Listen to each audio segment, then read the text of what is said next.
Good afternoon, ladies and gentlemen, and a very warm welcome to you all from us here at Dorothy House Hospice Care as we celebrate our 40th birthday. I think I've been described as the warm-up act, so I'll try and set the tone. And so it is lovely to see you all here today, and thank you for coming. My name is John Davies, and I have the privilege of being the Chief Executive. And before I say a few words, I'd like to publicly thank Helen Scammell, our HR Director, Philippa Watson, who's somewhere at the back of the tent. Philippa, where are you? There she is, right at the back of the tent. And my communications team under Jen Steele, who for their fantastic work in bringing this whole event together. I know from personal experience how hard it is to coordinate and plan. They have led their teams brilliantly, and I'm very grateful to them all.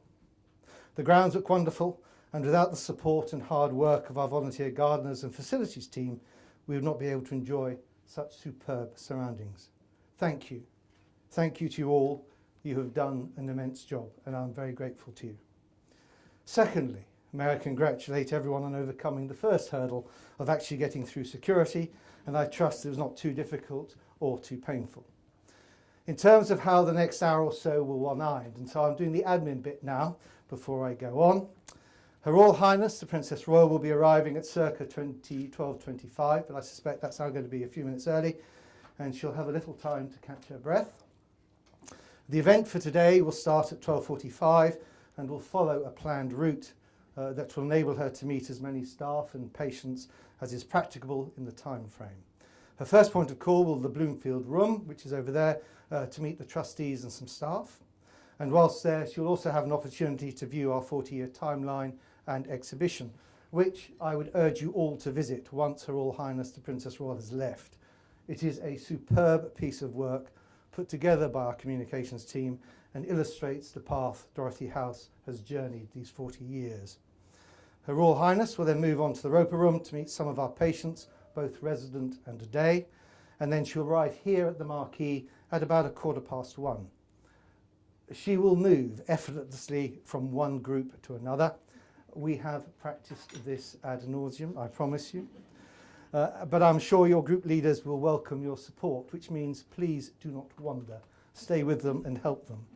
At the end of the introductions and bang on time, there will be a short speech by Kate Tompkins, my Chair of Trustees, to which Her Royal Highness will respond, and then she'll be invited to cut the celebratory cake, which I think we'll all agree is quite magnificent and true Dorothy House. I've got a slice too. You're all in named groups, and from experience she'll work the room very well and is very easy to engage with. So just let her run, and it is amazing. She has a metronome in her head, and she'll get round you all and she'll just work the room. So please enjoy the experience, because that's what she wants. Please help your guides by gathering together and enjoy the conversation. In terms of response and acknowledgement in the first instance, you should respond with Your Royal Highness and thereafter ma'am. I'm asked to remind you that's jam. So the trouble with me is I remember jam, and I tend to say jam rather than ma'am, which isn't very clever, which is why I had a limited military career. Bowing and courtesying, this is a polite custom, it is not a rule. People of all ages should feel free to decide whether they wish to bow or curtsy. If you do, ladies should bob curtsy, I'm not going to demonstrate, by placing one foot behind the other. Men should do a neck bow. So just at the neck, my shirt's a bit tight, so I'm a bit restricted on that one. Far of incident, please gather as per your groups in the main car park and await instruction. There is no planned alarm test for today, and the loos are located by the main entrance. So, welcome. And thank you all for making this day possible. And it is a collective celebration, as we could not do what we do without all of you in the marquee. And we're so delighted that you're able to accept our invitation to enjoy our day. And I stress our, because you are all part of Dorothy House. Who would have thought that when Prue, on recounting her decision to create Dorothy House at 162 Bloomfield Road, wrote, and I quote, "Brian, her husband, and I discussed the possibility of buying a property in Bath and converting it into a nursing home, predominantly for patients needing care in the terminal phase of illness. We would call it Dorothy House. because Dorothy means gift of God. Do you think she could have imagined what Dorothy House would look like some 40 years later? She was a woman of great fortitude, compassion, faith and vision.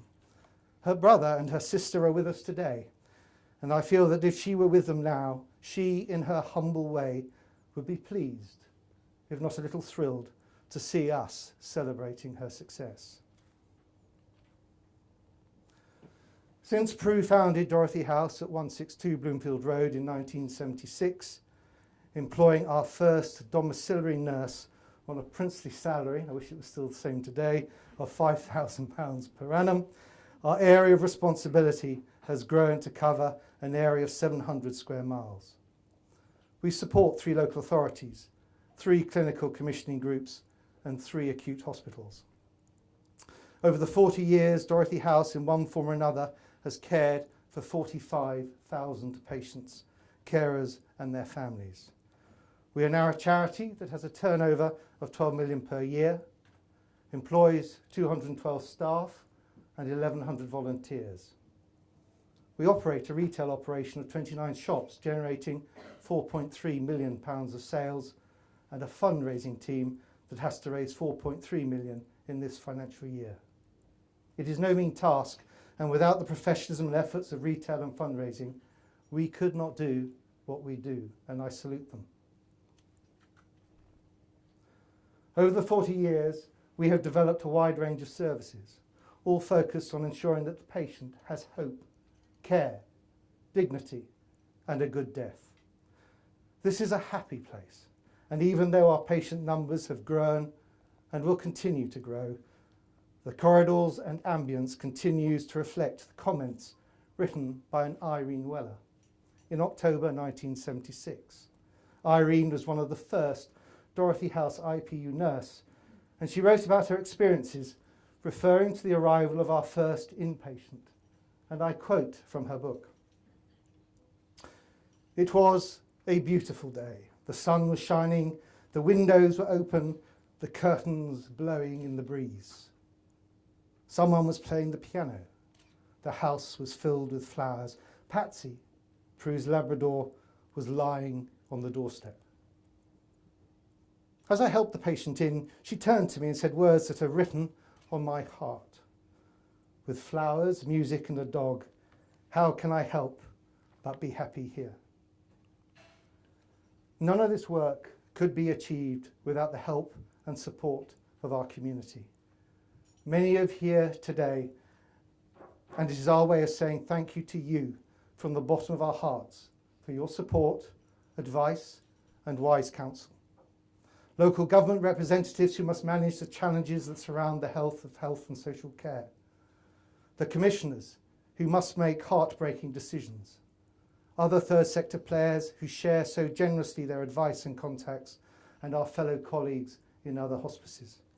It is a complex and challenging environment, and I must publicly recognise all of you for the immense contributions you have made towards palliative and end-of-life care, and to enable Dorothy House to carry out the work that it does. Working together, we are transforming how society views life-limiting illness. But what is so exciting is that today is not only about the past, it is also about the future. And to quote a phrase, the future is very bright. It is exciting, and we have a duty to continue to deliver her vision for another 40 years. Working with our partners, we are developing innovative and pioneering models of care, which are not just about the patient, early diagnosis, taking on ever-increasing non-cancer illnesses, but it is also about developing programs about the entire family and carers. We're not bound by convention. We are focused on developing the best model of care that we can possibly deliver for anyone who needs our help and support for as long as it takes. Prue's vision is an inclusive vision, regardless of race, creed or colour, community or location. Our help is there for everyone, without fear or without favour, without reservation or without judgment. No one on our watch will be disenfranchised or ignorant of the services we offer. In all the cacophony around change in health and social care, in debates around who does what and how, one thing will not change, and that is our commitment as a charity to deliver compassionate care into our community, supporting people with a life-limiting illness to live well and to die well. The quality of our care will always be at the core of all our services. As a charity, given the current public landscape, we are very conscious of our responsibility to manage Dorothy House, our funds and donations, in a manner that stands up to the most rigours of scrutiny and challenge. We are very aware of our responsibility to manage the charity for future generations. We are, as a team, acutely aware that we merely hold the baton for our leg of the race. We will pass it on in good order. Increasing demands for our services grow day by day, and it'd be fair to say that as we promote and deliver new services, the demands are challenging. But we will continue to develop solutions in partnership with the very communities that we serve. We are and will continue to adjust and develop our models of care with current and with new partners. And we will not be frightened to let go or adapt our ways as communities engage and grow in confidence. Indeed, we will celebrate the success of the community as it develops its own sustainable solutions around end-of-life care. Our vision is to help deliver sustainable communities. As Prue set out 40 years ago to deliver a new model of care, often fighting local opposition and facing down cries around it's all too difficult. We are now actively working with partners in the community, many of whom are here today, to develop new and exciting models of patient care that are sustainable, easily understood, and are patient-focused. We will always be mindful of those words that I quoted earlier. With flowers and music and a dog, how can I help but be happy here? We will enable people to die well, with hope, where they choose, and free of pain. We have an immense team, full-time, part-time and volunteers, one that appears seamless, and there is no distinction as we all wear the same virtual uniform. It is why over the last 40 years we've been able to care for 45,000 patients, and it is why we're able to engage with the community with such impact and such conviction. We cannot build a service fit or develop a charity fit for purpose unless we have the right workforce and unless we can lead and take them with us. On an individual day, there is not a day that I am not inspired by them. Whether it be here, in the community, within our retail outlets, we may not be perfect, but it's not a bad effort. Harnessing the power. Technology can be a debatable area, particularly as my team appear armed with laptops and I with index files. And if I might digress for a moment, I recall a YouTube advert where an American family are sitting around the table communicating via their iPhones. No one will respond to the father's request, which is quite reasonable, to pass the salt. More interested in the latest tweet or post. In indignation, the father unpacks a portable typewriter, moves his breakfast plate and starts to type loudly, returning the carriage with a powerful slide and a noisy ping. My generation will recognise all of that too well. The family look up at him, indignant. Their peace had been disturbed, confused, suspicious, and almost embarrassed. The youngster turns his head towards his father and asks, "What are you doing, Dad?" Pausing for effect, like Peter Ustinov, the father tears the sheet from the rollers and passes to the note that says, "Please pass the salt." The penny drops and sanity clocks in. But innovation will be a key enabler, enabling us to deliver palliative and end-of-life care in a multitude of different ways. Embracing the current generations where technology is becoming the norm, but we will not forget the generation of typewriter users. Technology will allow access. It will allow us to share, to learn, to engage, and to provide transparency. It will enable more quality to be delivered. She arrives. In the army, we used to love the RAF, you know. They would hover where they're not welcome. It's good. It will enable more quality care to be delivered and shared with the patient and with other providers across the community and the health services we serve. I am so amazed by how many individuals and organisations want to help and support us. Some because they've been touched by the hospice, some because it's our turn, and others because they're committed to being a part of the solution. Thank you all for your immense generosity. It is humbling. Afterwards, as Princess Anne leaves, I hope you take the opportunity to view our history timeline of the last 40 years in exhibition. It may be worth a quiet reflection on a panel called 8 Things You Should Know About Dorothy House. This is an inspirational place, staffed by some very special people. Regardless of what the future might bring, we will remain true to our philosophy. Thank you for coming. Thank you for listening. And I hope you enjoy this short film clip and then the opportunity to meet one another and of course enjoy the hospitality. I hope to see most of you during the course of the afternoon. Have a lovely time, but before I go, I will leave you with this short film.